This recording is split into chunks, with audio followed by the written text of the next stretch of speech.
बिस्मिल्लाहिर्रहमानिर्रहीम। अस्सलाम वालेकुम वरहमतुल्लाहि वबरकातुहू। डियर स्टूडेंट ऑफ क्लास 6, आज हम समर पैक का नेक्स्ट लेक्चर रिकॉर्ड करने वाले हैं। आपका जो नेक्स्ट लेक्चर है वो है एक task based topic. Task based topic हम उस टॉपिक को कहते हैं जब आपको कोई पैराग्राफ सेंटेंस वगैरह दिया जाता है और आपको ये फिर इसके नीचे आपको कुछ स्टेटमेंट्स दी जाती है और उस स्टेटमेंट को आपने उस पैराग्राफ को पढ़कर आपने उस स्टेटमेंट को फिल करवाना है। तो ये जो आपका नेक्स्ट नंबर टॉपिक है ये एक टास्क बेस्ड टॉपिक है। इसमें आपको एक पैराग्राफ दिया गया है यहाँ पर और आपने इस पैराग्राफ को पढ़ना है। इस पैराग्राफ को पढ़ने के बाद आपने इसका कॉन्टेक्स्चुअल क्लूज मालूम करने हैं, आपने उसका प्रियर नॉलेज मालूम करना है और आपने उसका प्रोडक्शन बताना है। तो क्वेश्चन जो है सबसे पहले क्वेश्चन को समझे कि क्वेश्चन में हमसे क्या मांगा गया है। इसमें आपको बताया गया है कि एक प्रोडक्शन है, आप इस पैराग्राफ को पढ़ ले और आप प्रिडिक्ट करें ये इन इन चीज़ों को, प्रियर नॉलेज को प्रिडिक्ट करें और कॉन्टेक्सुअल क्लूज को प्रिडिक्ट करें। तो प्रिडिक्शन हम पेशन गोई को कहते हैं, यानी जब हम कोई चीज़ के बारे में अपने ज़हन से कोई बात, कोई फैसला वगैरह देते हैं, इसको हम प्रेडिक्शन कहते हैं, पेशन गोई। तो रीड द फॉलोइंग टेक्स्ट। आपने ये टेक्स्ट जो नेक्स्ट नीचे हमें पैराग्राफ दिया गया है, ये टेक्स्ट आपने रीड करना है and predict what the event is likely to occur next with the help of prior knowledge and contextual clues. आप इस पैराग्राफ को पढ़ लें और फिर ये बताएं कि इसमें प्रियर नॉलेज कौन कौन किस तरह हो सकता है हमारे साथ और कॉन्टेक्स्चुअल क्लूज कैसे हो सकते हैं हमारे साथ। तो सबसे पहले प्रियर नॉलेज। तो प्रियर नॉलेज जो प्रियर नॉलेज को हम बैकग्राउंड नॉलेज भी कह सकते हैं, यानी जब हम कोई भी पैराग्राफ वगैरह पैराग्राफ पढ़ते हैं, कोई भी टॉपिक पढ़ते हैं, कोई भी सेंटेंस पढ़ते हैं और उसके बारे में हमारे साथ पहले से किसी ना किसी किस्म का इल्म मौजूद हो, किसी ना किसी किस्म का इंफॉर्मेशन मौजूद हो, मालूमात मौजूद हो, तो इसको हम प्रियर नॉलेज कहते हैं। प्रियर नॉलेज बैकग्राउंड नॉलेज को कहते हैं, यानी जब हम कोई टॉपिक पढ़ते हैं, कोई चीज़ हम सुनते हैं और उसके बारे में हमें लर्निंग से पहले, हमें रीडिंग वगैरह से पढ़ने से पहले उसके बारे में हमारे साथ मालूमात मौजूद होते हो, तो उसको हम प्रियर नॉलेज कहते हैं। फॉर एग्जांपल अगर हम क्लास में पाकिस्तान के बारे में कुछ पढ़ते हैं तो आपके साथ ख़ामख़ा ज़हन में कुछ ना कुछ मालूमात होगी कि फॉर एग्जांपल पाकिस्तान कब बना, पाकिस्तान आज़ाद कैसे हुआ, पाकिस्तान का फाउंडर कौन सा था, पाकिस्तान का पहला गवर्नर जनरल कौन सा था।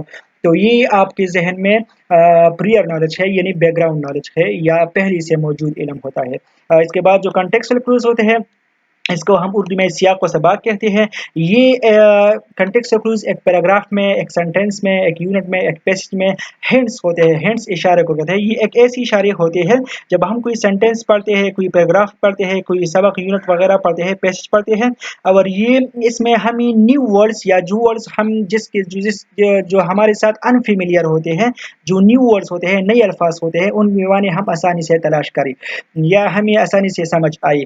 कॉन्टेक्स्चुअल क्लूज वो इशारे होते हैं, कॉन्टेक्स्चुअल कॉन्टेक्स्ट को कहते हैं जब हम कोई चीज़ कॉन्टेक्स्ट हमें दिया जाता है, कोई टॉपिक वगैरह हमें दिया जाता है, क्लूज इशारों को कहते हैं। तो ये हमारे साथ ऐसी इशारे होते हैं जो हम कोई सेंटेंस पढ़ते हैं या पैराग्राफ पढ़ते हैं और उसमें वो अल्फाज जो हमारे लिए नए होते हैं, न्यू वर्ड होते हैं, उसका मीनिंग हमें आसानी से समझ आए, तो उसको हम कॉन्टेक्स्चुअल क्लूज कहते हैं। एंड प्रेडिक्शन पिशंगू की कहते हैं, यानी आप इस पैराग्राफ को पढ़ ले और आपके जहन में यानी इसके बाद क्या चीज़ होने वाला है, इसको हम प्रोडक्शन कहते हैं। तो आइए पढ़ते हैं कि जो पैराग्राफ है इसमें हमें क्या बताया गया है। तो इसको पढ़ते। Rehan was walking home on a cool day. Rehan इसमें एक करेक्टर है। इसमें ये जो पैराग्राफ है ये पास्ट टेंस में लिखा गया है, ये वाकया हुआ है, फेली माजी में हुआ है। तो रेहान एक दिन, ठंडे दिन, एक सर्द दिन घर जा रहा था। Cold wind was blowing. तेज हवा बहुत तेजी के साथ, यानी हवा बहुत तेजी से चल रही थी, यानी तूफान की शक्ल इख्तियार कर रही थी। सडनली अचानक the wind caught his hat and carried it to the lake। अचानक हवा उसकी टोपी को पकड़कर जेल तक ले गई। There was a thin layer of ice on the surface of the lake। जो झील की सतह थी उस पर बर्फ की एक पुतली तह मौजूद थी। And the head was on the top of the ice layer।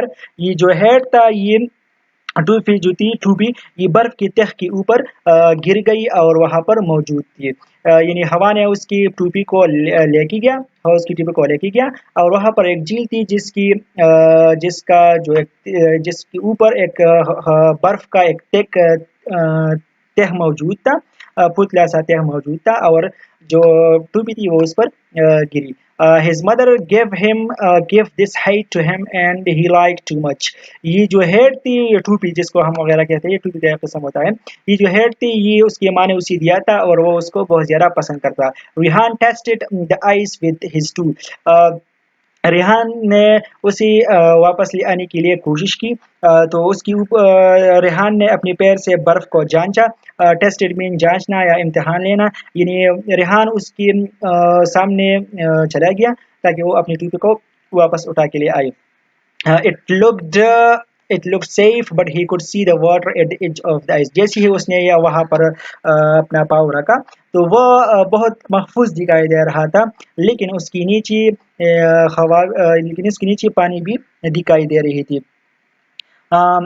He carefully tiptoed across the sheet of ice to his height and picked it up। उसने एहतियात से बर्फ की चादर के पार अपनी टोपी की तरफ इशारा किया और उसे उठाया, यानी उसने उसको आहिस्तगी से एहतियात से उस टोपी को उठाया। He heard a noise। उसने एक जैसे ही उसने वहाँ पर पाँव रखा और हुड उठाया तो उसने वहाँ पर एक शोर सा सुना। As he did so the ice cracked। जैसे ही उसने वो टोपी उठाई तो वहाँ पर जो बर्फ की तह थी वो क्रैक हो गई, उसमें दरार आ गई, वो बिखरने लगी। A large sheet of ice began drifting away। बर्फ का जो यानी बर्फ का जो बड़ा सा टुकड़ा था उसने एक शोर मचाया और जब उसने ऐसा किया तो बर्फ फट गई। बर्फ की एक बड़ी चादर दूर बहने लगी, यानी जैसे ही उसने वो बर्फ के ऊपर अपना पाँव रखा तो वो जोर से टूटने लगा। Rehan was surrounded by cracks। Rehan के पाँव की इधर उधर क्रैक्स बन गई, यानी दरारें बन गई। अब उसके लिए निकलना मुश्किल हो गया। He took another careful step। जैसे ही उसने वो किया उसके बाद उसने एक अगला कदम उठाया। Putting his weight directly on one of the cracks। जैसे ही उसने एक और मुख्तात कदम उठाया, उसने अपना वजन बराह रास्त एक शिकाफ पर डाला, यानी उसने अपना वजन बराह रास्त उस बर्फ पर रख दिया।